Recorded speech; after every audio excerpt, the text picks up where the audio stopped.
Peace, brethren, and welcome to the Israelite Nation Worldwide Ministry. Thank you for joining us for another Friday night Bible studies. Today we're coming to you all the way from the UK branch. My name is Kwame, and on my left-hand side is Minister Charmaine. And today we have a very special and seasonal lesson for you today. And when I say seasonal, I mean if you go outside right now, you will see that it's a lot colder, and you would also see that the day is getting shorter and the night is getting longer. And when you look at the trees, you will see that all the trees are dead, right? And that's what we mean by seasonal change. There's a seasonal change. So when we talk about seasonal change, right about now, we as Israelite celebrate the month of Ethanim. Now, the month of Ethanim, for some of you who don't know what the month of Ethanim is, it's our holiest month in the calendar, when we get to celebrate the blowing of the trumpets, the Day of Atonement, and the Feast of Tabernacle. Now, it's a great time for us, and it's a time where we come together as a family. But what's most important is that we keep the celebrations because it's been instructed for us to do so in the Bible, right? It's instructed by the true and living God, the God of Abraham, the God of Isaac, and the God of Jacob. And I have to stress out his name because many people will say that we all serve the same God. But if we all serve the same God, why are we not all keeping the instructions that's been given to us in the book? Right? Why is it just only us, Israel, that keep the instructions that are in the book? Our lesson topic today is traditions of men. Yeah. So, Minister Charmaine, what is your take on traditions of men? Wow. Well, I think first of all, it's a really, really broad subject. Traditions. Traditions are usually things that we're raised to do. Okay, it's a practice, something that has been embedded within us since our childhood. So that could be something as simple as a family gathering every Sunday and having a Sunday dinner. That could be a tradition, okay? A tradition could be making sure that you wash your hands and you, as they say, bless the food before you eat something. So that's how I see a tradition. However, it's very clear that traditions usually come hand in hand with religious practices. Because where do these traditions come from? Why are these traditions embedded? Is it due to religious beliefs? Is it due to political points of view? So that's it really. It's a way of life and practice. And, you know, as we know, usually a tradition will formulate what we call our culture as well. Yeah. So how about we jump into Exodus 20? Okay. And that will form the foundation for us as Israelites as to how we do things, what our practices are. And as Israelites, you know, we have what you call statutes and judgments. We call them our statutes. We keep our statutes. We don't really call them traditions. Yeah. You know, traditions is a worldly term, but for us, Israel, biblically, we were told to keep the statutes of the Lord. Yeah. Keep the commandments and keep the statutes. Yeah. So we jump into Exodus. Yeah, and I think you said something very key point, is that what we do is what's been instructed for us to do, you know. So that's a very key point. We are not keeping the traditions of men or things that have been passed on to us, but these instructions are written for us to keep, right? Mm-hmm. So we're going to go into the book of Exodus, and we're going to start off from chapter 20, and we'll start from the first verse. Shall I read? And God spoke all these words, saying, I am the Lord thy God, which have brought thee out of the land of Egypt, out of the house of bondage. Thou shalt have no other gods before me. Thou shalt not make unto thee any graven image or any likeness of anything in the heaven above, or that is in the earth beneath, or that is in the water underneath, under the earth. Yeah. From the scriptures, God is saying that I am God, right? Mm-hmm. And there's no other God. He is God himself. Well, you're right, right? Because he's saying that, isn't he? Yeah. He's saying two things. He's saying, serve no other gods, because really and truly they are no gods, yes. Because I am the only one true and living God. That's right. Yeah. That's right. Mm-hmm. That's right. But verse 3 says, thou shalt have no other gods before me. Mm-hmm.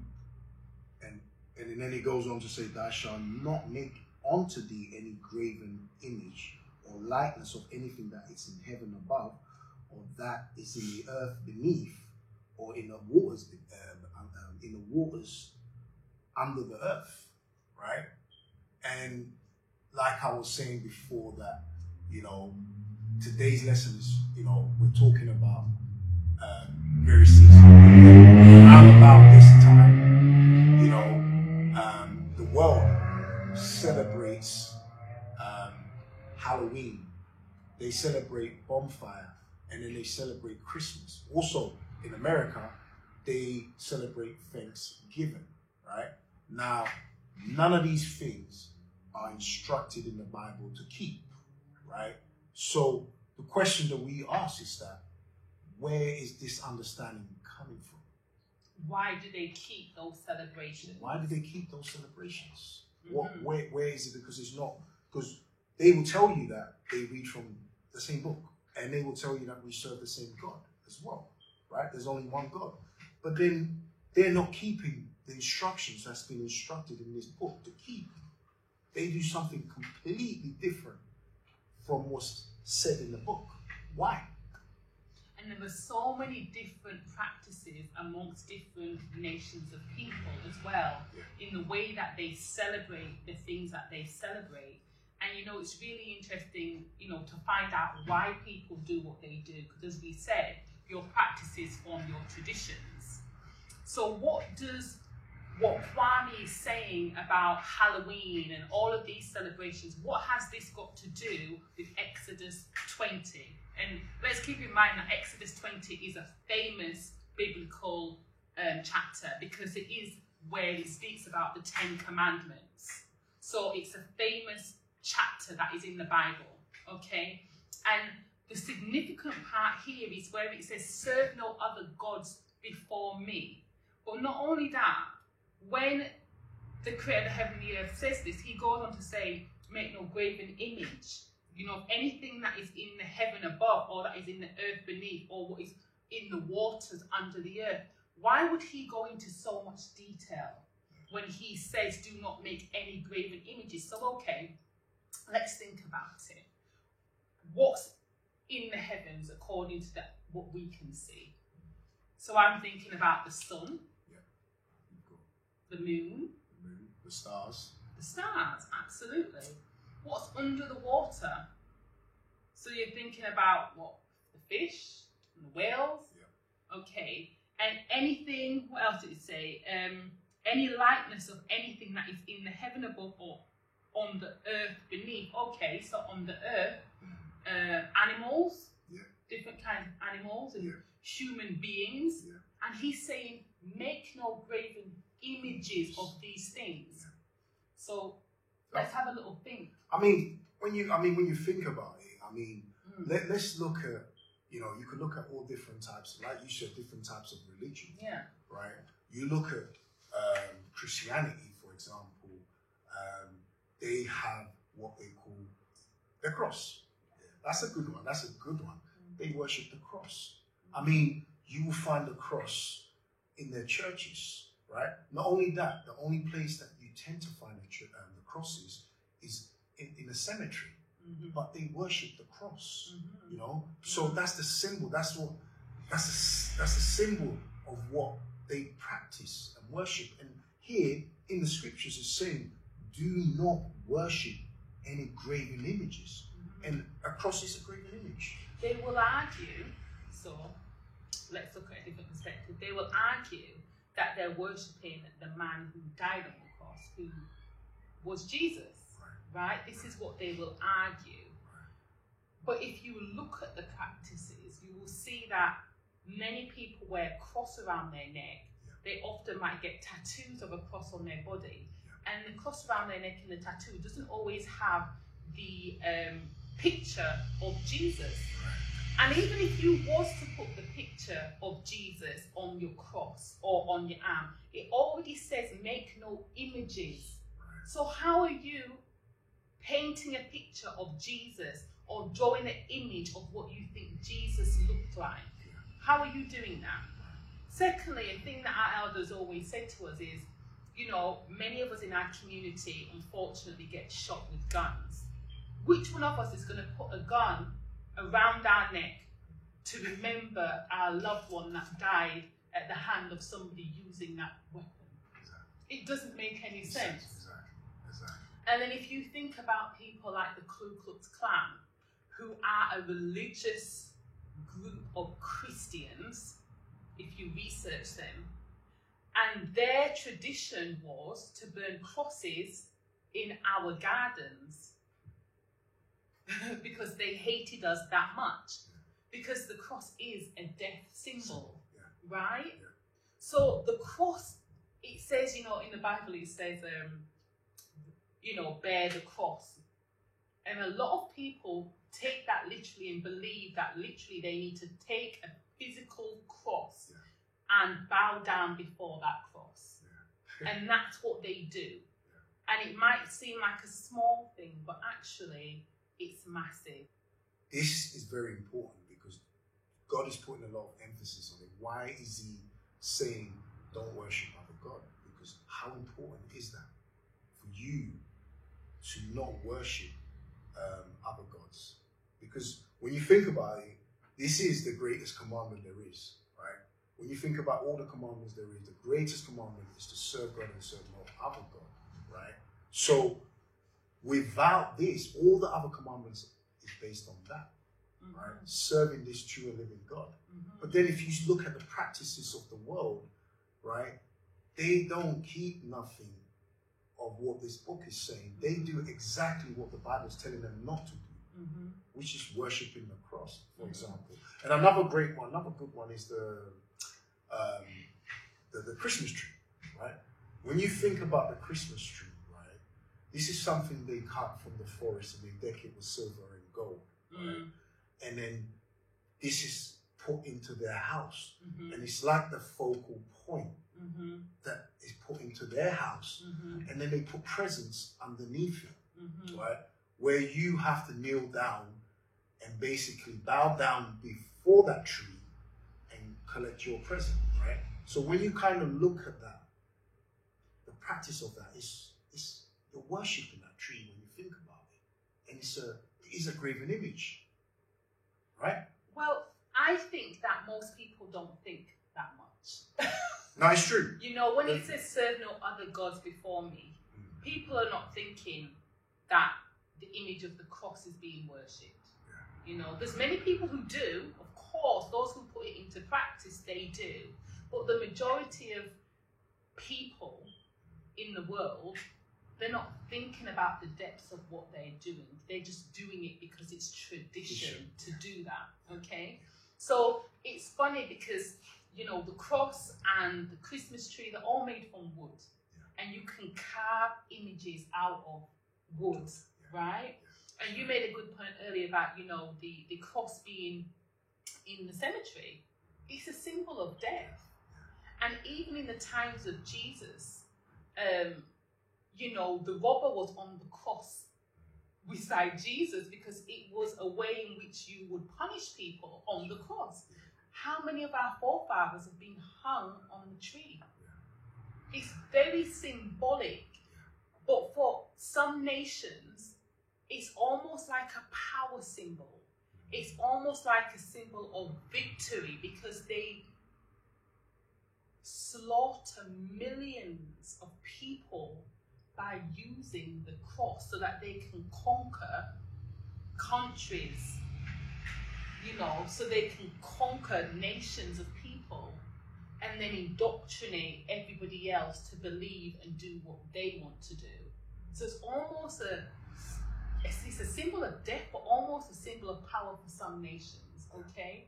And becomes like a god, because anything that you pay homage to becomes like a god, okay? But we could go back to this. In relation to the graven image, it says, well, there was another point I want you to make, because it says about the images of the earth, don't make any graven image.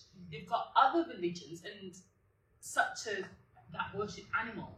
Yeah. Some people's religion, they worship animals, right? Yeah. For such like the Hindus, right? They've got the elephant, they've got the cow, and they've got other animals, right? So again, this is not a criticism of what other people do and how other people worship their own God.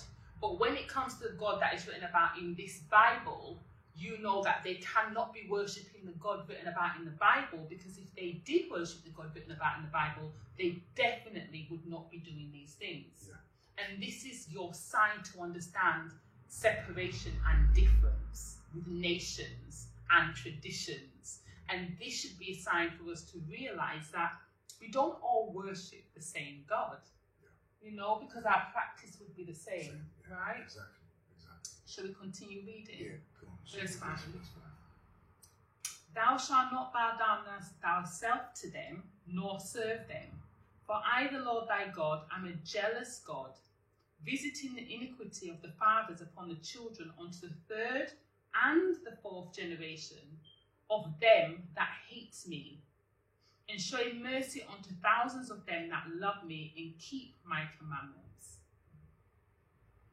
Now, even if you stop there, I find some stuff very significant in what's being said here, because the Creator, the one true and living God, is basically saying that He will visit the iniquity, and iniquity means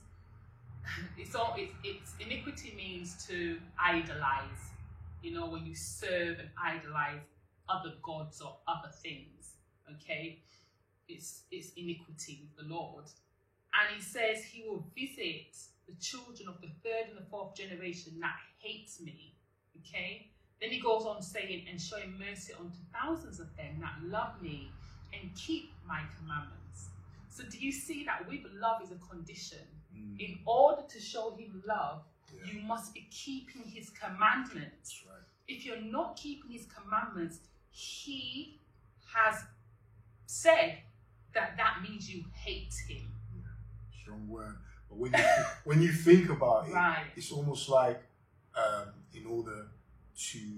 it's almost like there's a sacrifice there, right? Mm-hmm. You have to, in order to love Him, you have to prove that. Right. Do you know what I'm saying? You have to show that you love Him. It's not a matter of just like lip service where you'll say, I love the Lord, I love Jesus, I love this.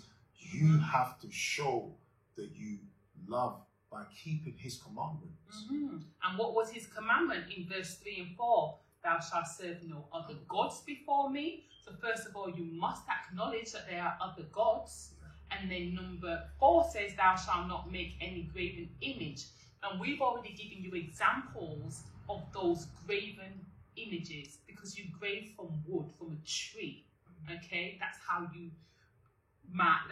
do it when you're, what they call them, carpenter. If you're a carpenter.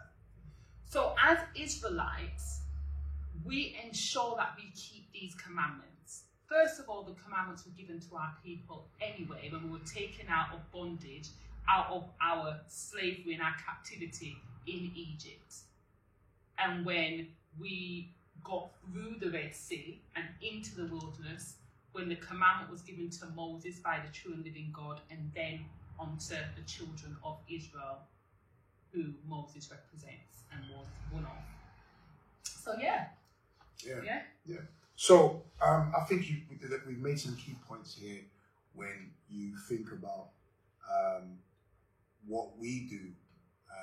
Like we say, these instructions have been given to us for us to keep, and God has made it very clear that He is the true and living God, but there is other gods as well, right? Because like many will argue that argument that, you know, we all serve the same God, right? And no matter what you do, it pertains to that God. But hey, this God is saying no. He goes into details to say that if you worship graven images, you're not serving him. That's doing the opposite of what he's asking you to do. Absolutely. That's wrong in his sight. The question we have to ask is, like we said before, the topic today of our lesson today is called Traditions of Men, right? Are these traditions of men, right? Because, like we said, you will not find them in the scriptures, right? So these are traditions of men. Like you said also, you made a key point that there's many people that are not even aware of what they're actually doing. Because they're just going with the flow. Exactly. And they're not seeing any depth. Yeah. But verse 7 nicely rounds off this part that we just spoke about. Verse 7 says, "Thou shalt not take the name of the Lord thy God in vain, for the Lord will not hold him guiltless that taketh his name in vain."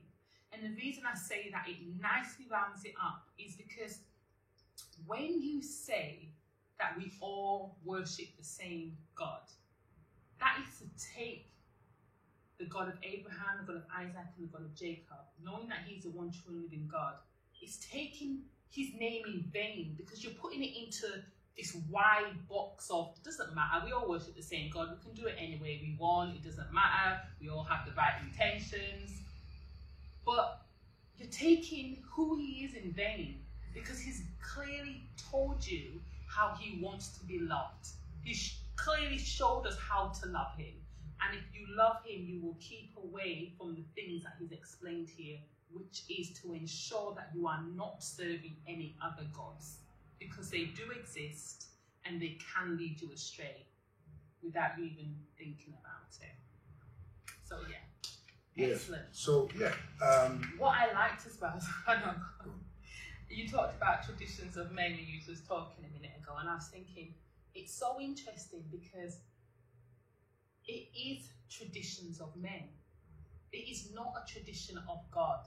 In fact, I've never really seen, and tell me if I am wrong, where the Lord has traditions.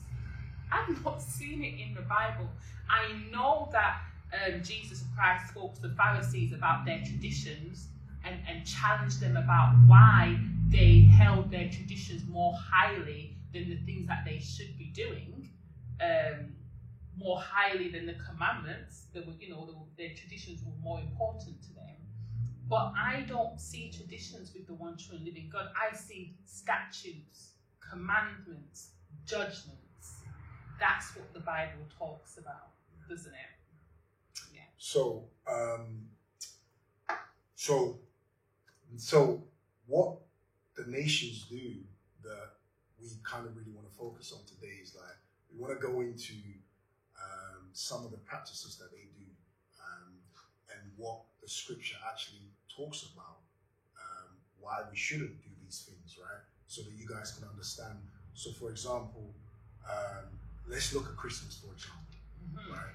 Christmas is something, it's a day where they talk about, it's to do with children, right? They talk about, it's all about the children, right?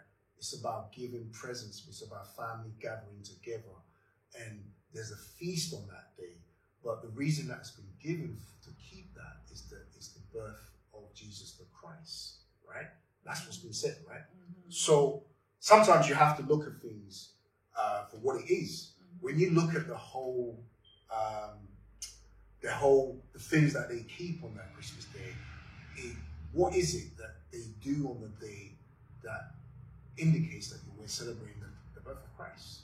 Is there anything that you could see that says that, you know? Well, you've got many people who don't go to the so-called churches on a Sunday or any other day of the week, who do not pray, consciously to anybody, who are still looking forward to the most fun day of the year, which they say is Christmas, So again, you know, they're getting the buying as well, aren't they? Because the buying is the children, getting the children involved. That's your buying. You feel guilty if your child is the only one not celebrating Christmas. You look like the bad parent, don't you?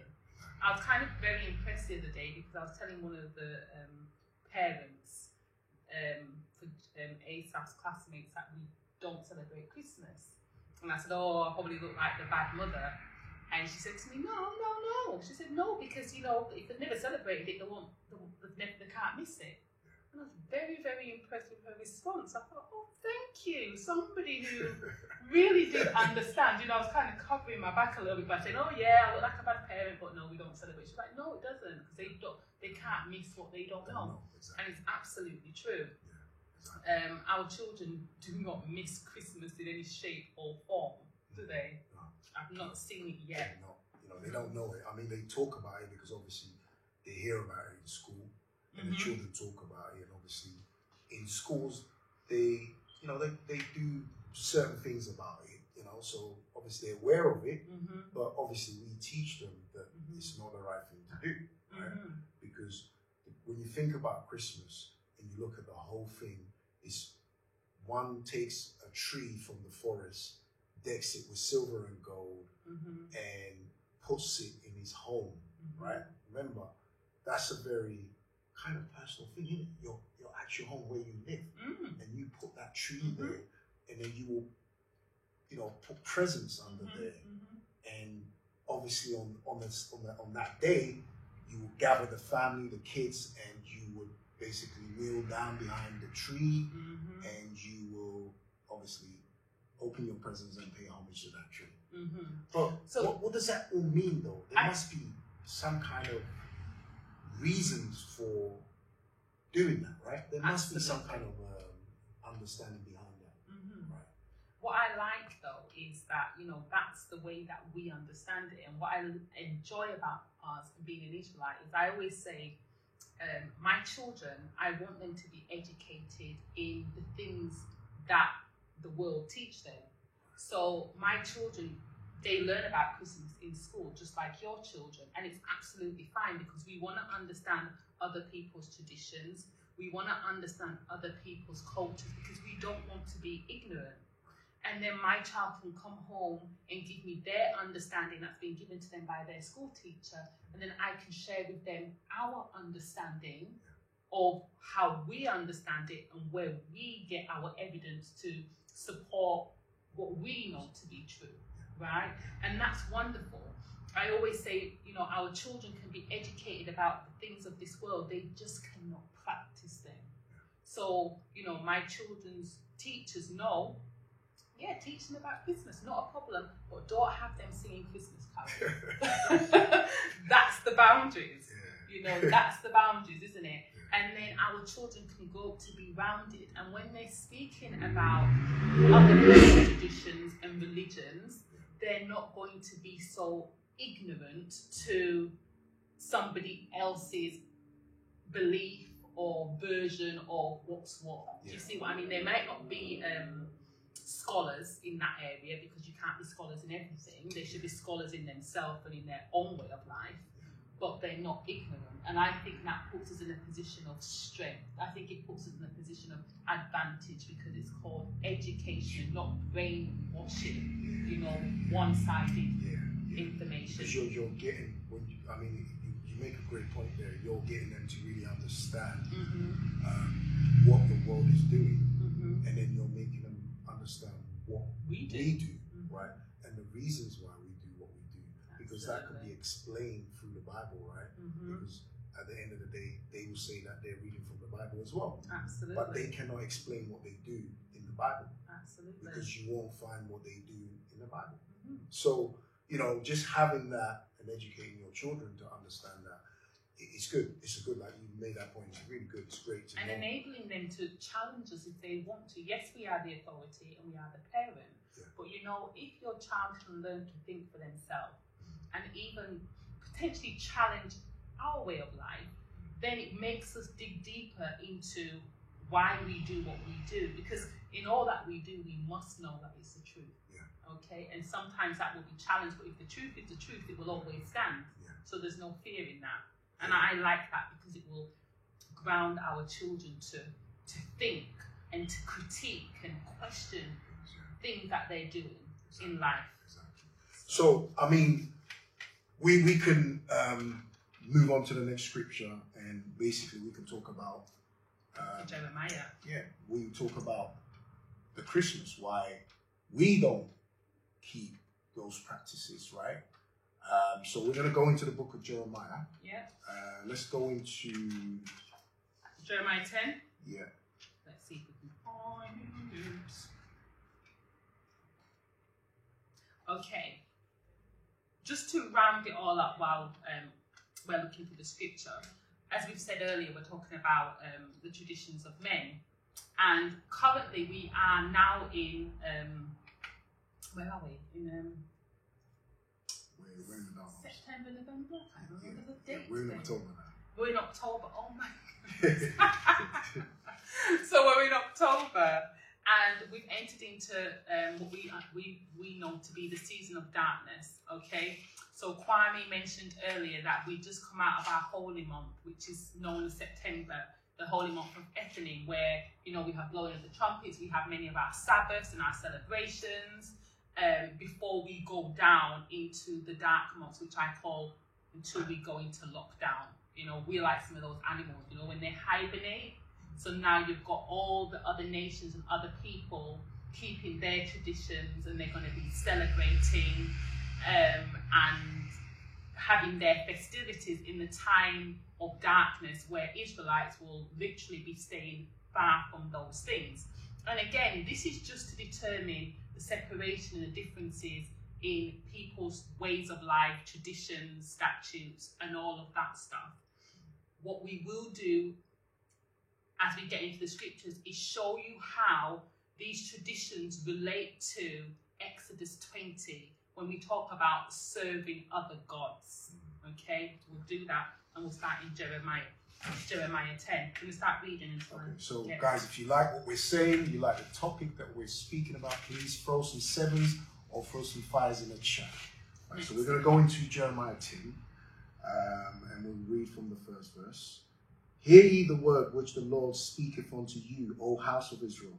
First said the Lord, learn not the way of the heathens, and be not dismayed at the signs of heaven, for the heathens are dismayed at them. For the custom of the people are vain.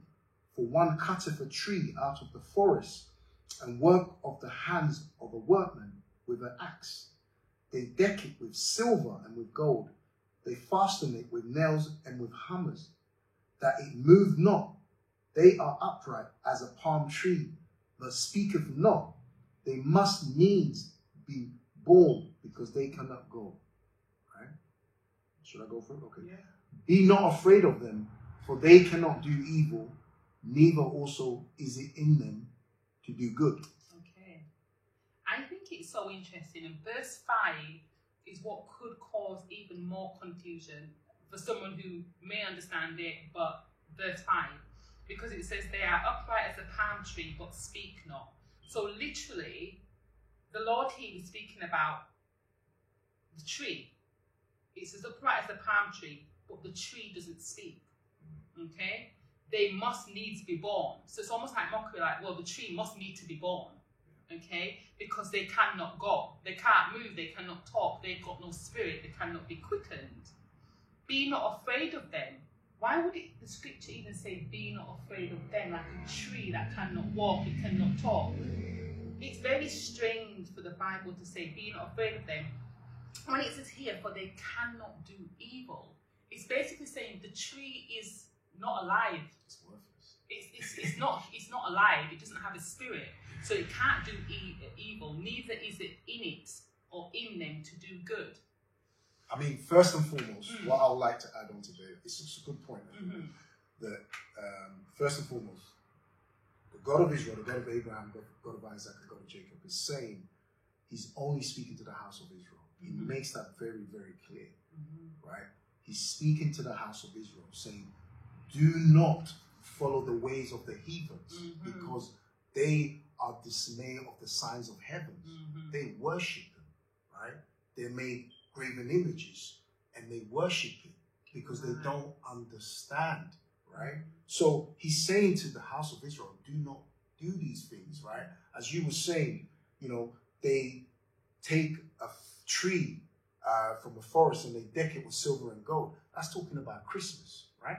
That's what they do at Christmas, because a lot of people don't understand the meaning or the significant meaning of Christmas. They feel Christmas is just a day where you gather your family, but when you look at what's being done, there's something going on.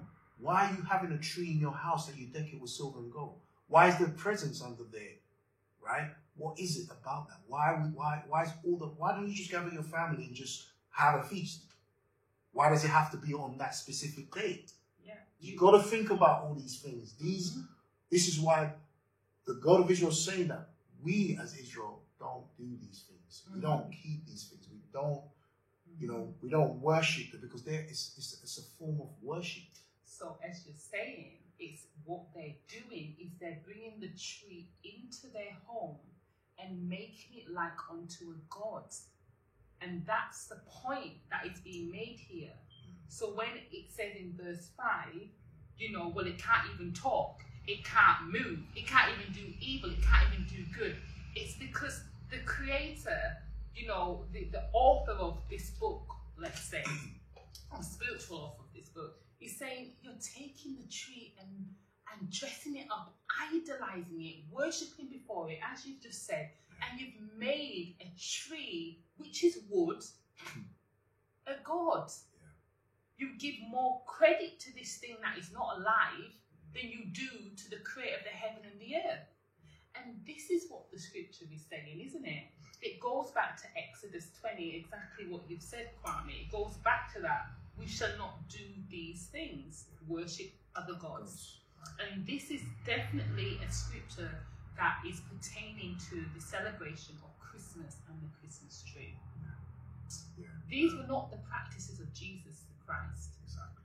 Jesus Christ never took a tree.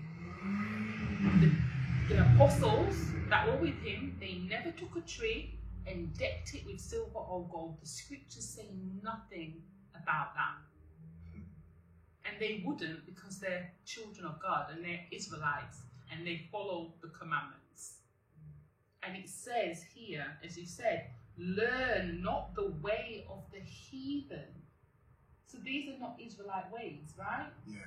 And I think you made a key point there at 5 that, it's almost like God is saying that he's the true and living God. He created everything. He created life itself. Why would you replace him with something that cannot speak, something that cannot move, something that cannot do anything?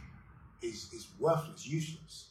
Why would you replace him and worship that when you can worship him, the true and living God that created all things? Absolutely. Right. So you have the prophet Jeremiah here speaking for the Lord, speaking the words of God and speaking on behalf of the Lord, the prophet Jeremiah, and he was an Israelite too. And it says in verse 6, for as much as there is none like unto thee, O Lord, thou art great, and thy name is great in might. Who would not fear you, O King of nations? For to thee doth it appertain, for as much as among all the wise men of the nations, and in all their kingdoms, there is none like unto you. But they are altogether brutish and foolish. The stock is a doctrine of vanity. So he's saying, among all nations, there's no one like the creator of the heaven and the earth, who is the God of my forefathers, the God of Abraham, the God of Isaac, and the God of Jacob. He's saying there's none like unto our God, okay? And for as much among all the wise men of the nations and in all their kingdom, there's none like unto thee. He said, but they, we were talking about the heathen still, are altogether brutish and foolish. The stock is a doctrine of vanities. Brutish means you're stupid. Brutish means you're cruel. That is what it's saying. It's describing the heathen. Now, again, where only teaching what is written in the holy, as they know it, Bible. Yeah. That's all. This is not my words. This is not Kwame's words. These are words that are written in the Bible. Okay? And this is how it's describing the heathen, those who are not the children of God. Because in all their practices, it says, it's vain. And vanity means nothing. Yeah. That's why you could take a tree and do those stuff. It's not living, it's not alive, it didn't create the heavens and the earth and everything upon it. You know? And you know what? We're not criticizing what people do. Yes. If that's what people want to do, Exactly. then they can do that. But this is for the children of Israel. Absolutely. And God has made it very clear that He has His own people Mm-hmm. that He's chosen. So if you want to know the truth, then this is the truth. He's the true and living God. Mm-hmm. Right? Absolutely. Not the Christmases and the Easter and the Halloweens and the bonfire does not pertain to this God. Absolutely. That's what He's saying. So if you keep these things, then you're not serving Him. Absolutely. It goes on and it says it here. So from verse 8, I'm going to go to verse 10. I'm only missing out verse 9. 9 just talks about they're putting silver and gold into plates and dishes. Verse 10. But the Lord is the true God.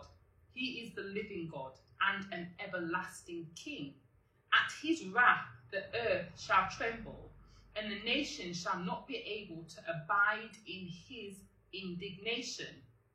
Thus shall you say unto them, the gods that have not made the heavens and the earth, even they shall perish from the earth and from under these heavens. He hath made the earth by His power. He hath established the world by His wisdom, and hath stretched out the heavens by His discretion.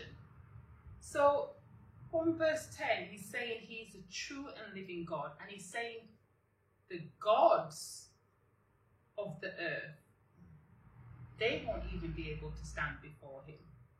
And the nations shall not be able to abide at His indignation. Why would the Creator have indignation to the other nations in the world who do not know Him?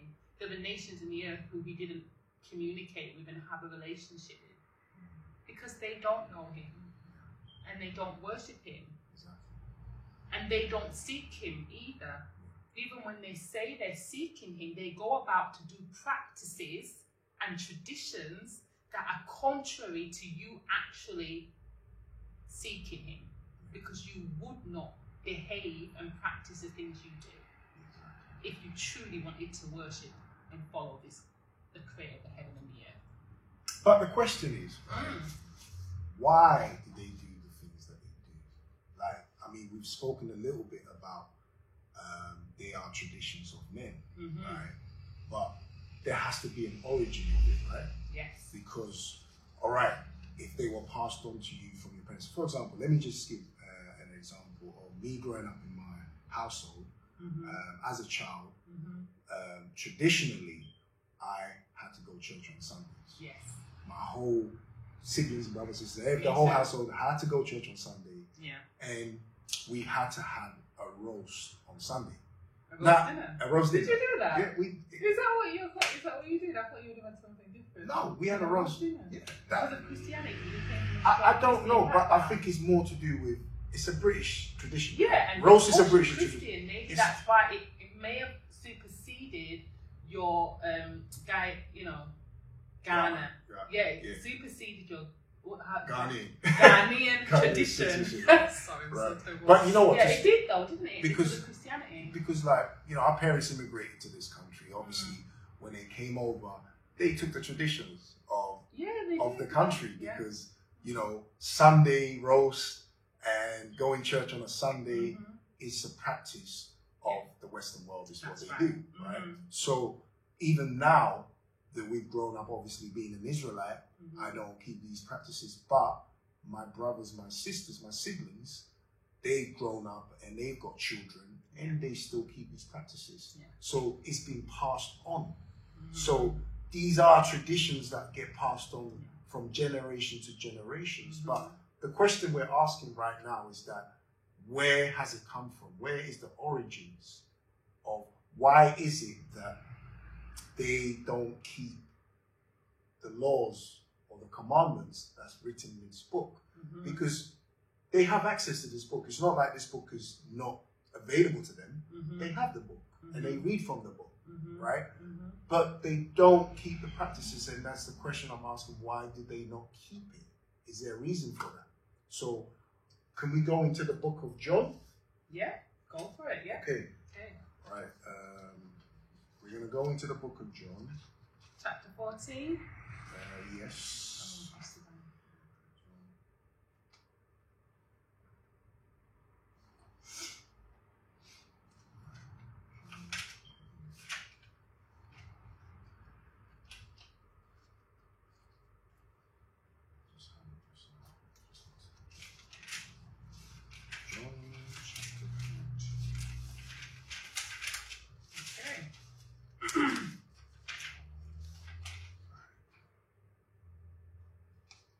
So we're going to go to John chapter 14, verse 15. All right, chapter 14, verse 15. Yeah. All right, so it says, "If you love me, keep my commandments, and I will pray the Father, and he shall give you another comforter, that he may abide with you forever. Even the Spirit." Okay, so let's just stop there for a second, right? So go back there again. So if you love me, keep my commandments, and I will pray to the Father, and he shall give you another comforter, that he may abide with you forever. Right? Even the Spirit of truth, whom the world cannot receive, because it seeth him not, neither knoweth him, but ye know him, for he dwelleth with you and shall be with you. Right?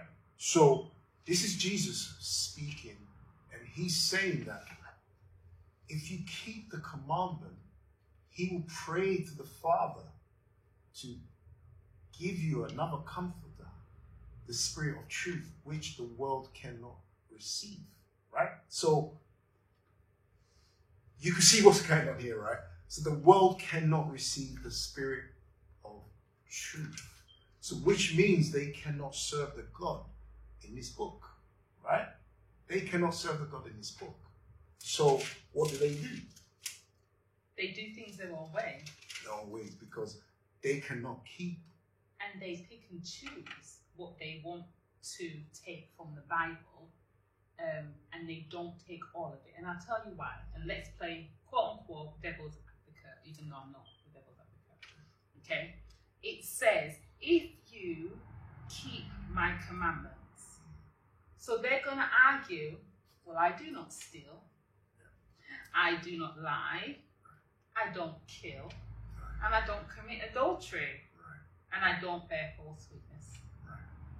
So this is what they will take from Exodus 20, okay, and say, well, I do love him because I do keep his 10 commandments. And this is the controversy that we face in trying to enable people to really understand the Bible. Because not only were they not given the Spirit of truth, they were neither given the Spirit of understanding. Okay? So they take from this, and instead of reading Exodus, the full chapter of 20, they will take from verse 11 downwards, where it talks about the 10 commandments, and they would pay no attention to verse 1, 2, 3, 4, 5 that we spoke about when it came to worshipping other gods. They would not even accept that as a commandment. You see what I'm trying to say? So no, you make a great point, man. Because it's true. It's true, because at the end of the day, like you said, they will argue that and say that, but yeah, we do keep the commandment. I don't steal from my neighbor. Yeah. I don't. I'm nice to my neighbor. I don't, sleep with my neighbor, my neighbor, etc. And it's funny. I was talking to someone very close to me the other week who's currently reading the Bible now, and they really understood that the neighbor was the next door neighbor, and I giggled to myself. They're not talking about the next door neighbor. I said, you don't know your next door neighbor, well, some people do. But I'm like, no, because as you've said, Kwame, over and over again, this was given to the children of Israel. The commandments were given to the children of Israel when they escaped out of bondage, out of the land of captivity, which was Egypt. And you can't say this was even a race thing, you know. It was they fled from the Egyptians, another black nation of people. Yeah. So this was about what God you're serving. Right. Okay? That's right. And they were the ones who fled Egypt from the Egyptians. And they were given the 10 Commandments. So the point that I was making was that this was given only to the children of Israel, right? This arrangement, right, was given a way of life to the children of Israel.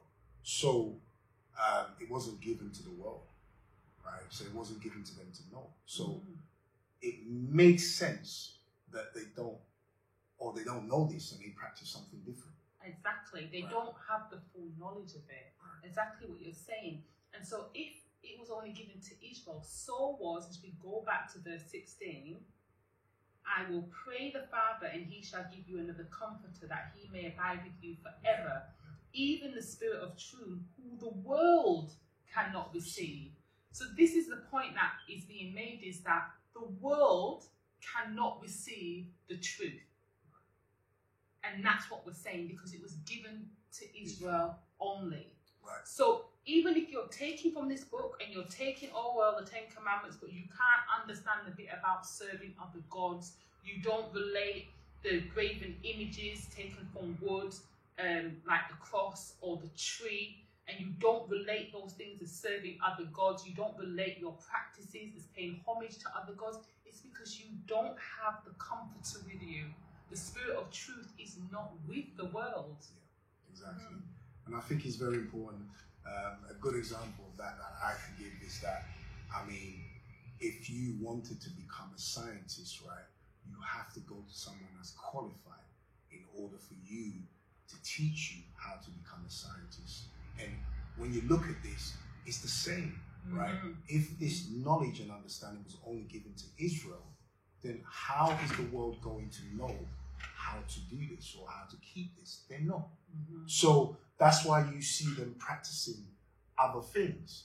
That's why you see them paying homage to the dead, you know, keeping Halloween, keeping bonfire night, and keeping Christmases and cutting the tree and decking it with silver and gold, putting presents underneath it and saying that it's all about the children. And all fun. And it's all fun. And it's just a family It's get a family together. affair. It's a get together. We're feasting. Oh yeah, we're celebrating the birth of Jesus. So many things thrown into it. But when you look at it, It's contrary. it's contrary to what the Bible's saying. The Bible's saying, first and foremost, they cannot understand what's been written in this book. So they have no choice but to go and serve other gods.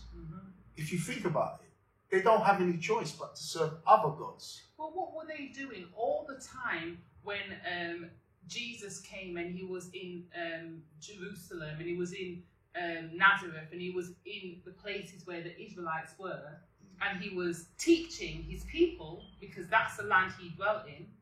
What were the other nations doing? They were worshipping their own gods from centuries ago. These practices of the heathens or pagans or any other nation, these are things that they've been, this is their way of life. It's embedded, it's inherited, it's inside of them. And there's nothing wrong with other nations worshipping their gods, doing things their way. But identity for the children of Israel, the Israelites, the identity for Jacobites is very important for our growth and our sustainability as a nation of people, because unlike so many other nations, we have been so lost. You know, we have been so lost and not sure about where we fit in this world. So that's what we're here to do today, is just to show Jacobites, Israelites, and all other nations who have any interest about who we are and who our God is. And our God is the God of our forefathers, the God of Abraham, the God of Isaac, and the God of Jacob. He is the creator of the heaven and the earth. So I wanted to jump in really quickly. So we've done a little bit of research, okay? We spoke earlier about the season that we're in. You talked about the season that we're in. And we know now that we're in the season of darkness, right? And we're in October. You see, the days go so fast. Do I even know what date is today? Okay. And I said that as Israelites, I describe it as we're in lockdown. Now, this is our lockdown, we're hibernating, okay, while everybody else celebrates these things. So we did a little bit of research, and again, we're not scholars in other people's traditions and cultures. I can only tell you what's written out there and the very basics. But we've looked at some of this. So as we know, we're coming up to Halloween, okay? And Halloween is a Celtic festival known as Samhain. I might not pronounce it right, okay? And then religiously, it's known as All Hallows Eve, right? And also, for some people, it's known as All Hallows Eve is the evening, and then it goes into what is known as All Saints Day for Christians, or for Catholics, it goes into All Souls Day, okay? And these are religious practices, okay? And this is where people light bonfires and wear costumes to ward off the spirits or ghosts. And this is what Halloween comes from. Yeah? It marks the end of summer and the beginning of a cold winter, as we call it, the dark season. And back then, the Celts, their new year was in November, was actually November the 1st back then, but you're looking at about 2,000 years ago. And the Celts are known as Europeans, Irish, some French, but probably more of a mixture of people. So that's what Halloween is. That's what they burn the bonfires, and we hear about what you knew about Guy Fawkes, right? Yeah, Guy Fawkes was somebody that was a Christian, and he was a Catholic, and he practiced Catholicism, right? Which back in those days wasn't accepted by the authorities. And if he was found to be practicing Catholicism, you would have been persecuted. So what he did was, there was a day when the building of Parliament, Palace, was built, and there was a grand opening of that day. And what Guy Fawkes did was, his plan was to blow up the whole building with the king, King James I was there, and all Parliament. His plan was to blow all of them up because they were persecuting his people for their religion, for their religious practice, right? So, and this is where Bonfire Night came from. Yeah, or what it's generated into. Yeah, and this, because there's other meanings to it when you look at it in the dictionary, but this is what it's become, basically. So this year is celebrated every single year, I believe, on the 5th of November. 5th of November, I believe, something like that. And so when you kind of look at it, many people look at it quite innocent.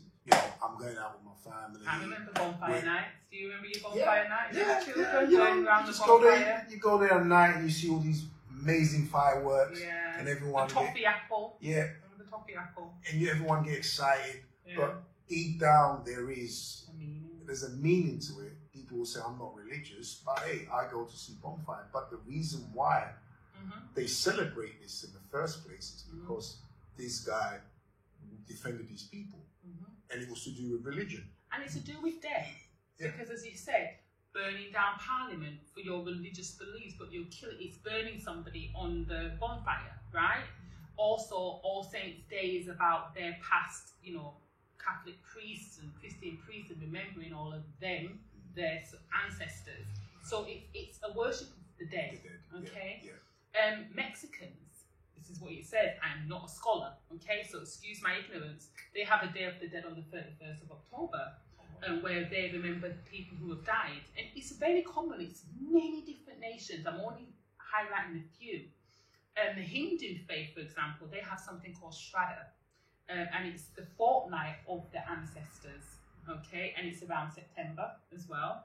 Observance, again, of the dead. So you're looking at from September, October, November, December, all of these times where it starts, changing. And then you've got a Japanese Buddhist festival called Obon. And they believe that the souls of the dead revisit the living, So there's a lot of dancing, a lot of family gatherings and family reunions. They light the lanterns. They have bonfires. And they believe that the lanterns and the bonfires will lead the dead back home. So that's what they do. The Chinese have the festival of the hungry ghost. Okay, they believe that this restless spirit believed to roam the streets, and that these restless spirits will cause a lot of mischief unless you appease them with food and entertainment. That's very much like Halloween, because again, if for Halloween they're wearing costumes to ward off the dead and they're saying trick or treat. These customs, these traditions are very similar across the world. As it right? doesn't matter where you go, it seems that even though you're going to different cultures, they're very similar in what they're keeping. And I think all to do with the dead. The dead, and you can't deny the season. The season is dark. The season is cold. You know, you're going to work early in the morning, it's dark. You're coming home and it's dark. So it's like the world, you can't deny the seasons, right? East Asia, again, same as above. They avoid wearing the colour red so that you can ward off from being spiritually possessed. North and South Korea, they have something called Chuseok. It's in autumn, celebrated in the evening, and it's multi-faith festival of honouring the ancestors. There's a lot of grave cleaning, tendering the graves, and a lot of food offerings as well for the dead. Thursday of the Dead was initiated by a Muslim leader called Saladin, okay? And it was a way of building bridges with Christians, because there's something called Maundy Thursday, and it kind of commemorates what they call the Last Supper, again related to the Bible. There was no such thing as the Last Supper according to us Israelites. Jesus was keeping the Passover, as we do. But because it was his last Passover, you know, other people interpret it differently.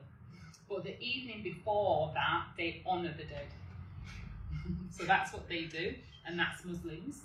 And that's it. They're just a few of the things that are taking place between October and November during this season. Okay? And it's really like, when you kind of analyse the whole thing, it's that time, that particular time. Why is it that particular time they do these things? And it kind of, when I look at it, I always think to myself, you know, I mean, it seems quite innocent because once upon a time we kept these practices, right?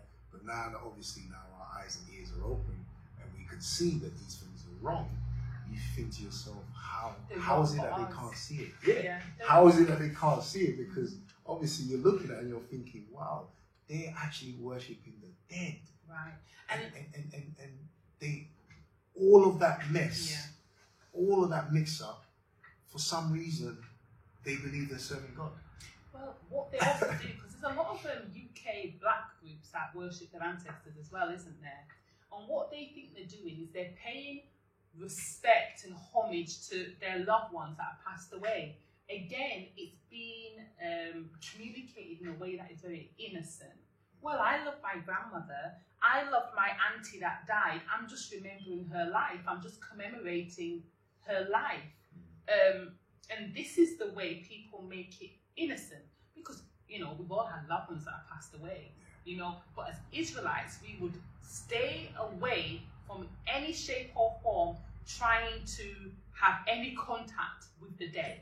That is against Israelite custom. We deal not with the dead. We cannot do that. Obviously, we put our, you know, dead to rest, but then that's the end of that for us as Israelites, because of what the scriptures tell us. But they make it sound very, you know, loving, and it's a remembrance. You know, we talk about Moses, we talk about David, we talk about Esther, we talk about our forefathers all the time, but we ensure that none of our practices will have any kind of worship or initiation of initiating the dead. We completely separate that. And I guess we can jump to scripture to support it, can't we? Yeah. So I've got Matthew 22. Okay. Yeah. You jump on Matthew 22. Yeah. So So again, everything that we say, guys, we find it in the scriptures. That's our way of life, our customs. What verse we going from? Verse 32. It's just one script verse that we find. 22:32. Okay. I'm the God of Abraham, the God of Isaac, and the God of Jacob. God is not the God of the dead, but of the living. Right? Yeah. And when, read on? Yeah. And when the multitude heard this, they were astonished at this doctrine. Okay, let's leave it there. Even there, let's just leave that there. When the multitude heard that, they were astonished. I'm the God of Abraham, Isaac, and Jacob. I am not a God of the dead, but a God of the living. Why would that have been said at that time? Because what were the people doing? What were their practices? What were their customs? They were worshipping and paying homage to the dead. It's standard of what people do. So again, it was said there, and then Mark and Luke confirm that. Yeah. So do you want to jump to Mark? Just to I'll get Mark. You can get Luke. Okay. I mean, it's a great point that you're making there. That why would that need to be said? Yeah. Right. If those practices weren't happening at the time, because he came to correct the things that were not being done right. Right. Here we go. Yeah. So Mark 12 verse 27 says, he is not the God of, let's go from verse 26. And as touching the dead, that they rise, have you not read in the book of Moses how in the bush God spake unto him, saying, I am the God of Abraham, and the God of Isaac, and the God of Jacob. He is not the God of the dead, but the God of the living. You therefore do greatly err. And one of the scribes came, having heard them reasoning together, and perceiving that he had answered them well, and asked him, which is the first commandment of all? And Jesus answered him, the first of all the commandments is, Hear, O Israel, the Lord our God, the Lord is one. So first of all, in both of these scriptures, what I love about it is declaring the name of the creator of the heaven and the earth and everything upon it. The God of Abraham, the God of Isaac, and the God of Jacob. And then with that, he makes it very clear that he is not a God of the dead, but he is a God of the living. And in this book, in Mark, it says, well, what is the greatest commandment? And the greatest commandment is, Hear, O Israel, the Lord our God, the Lord is one. And that's what we talked about in Exodus 20, right? Serve no other gods before me. That is what it is. I am one God. I am one. Serve no other gods before me. I am the one true and living God. So Luke 20, and we're going to verse 38. For he is not a God of the dead, but of the living. For all live unto him. For all live unto him. Right? Yeah. So understand, he's the God of the living, right? Not of the dead. Not of the dead. He created life. Exactly. So why would you worship the dead if you want to worship God? Why are we making the dead? Why are we making people holy when they're dead? Yeah. There is so much to say. What time do we have?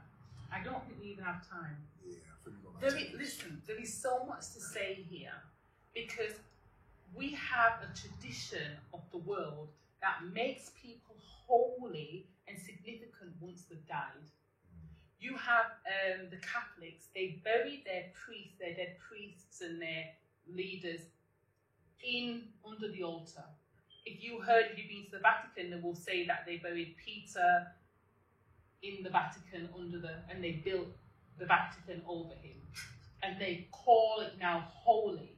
Do you see? So they make death holy, but what about when I'm alive? Am I significant when I am alive? When I can worship God? And that's what the Creator is saying, is I'm a God of the living, not of the dead. When he created Adam and he created Eve, he created life. He didn't create them to die.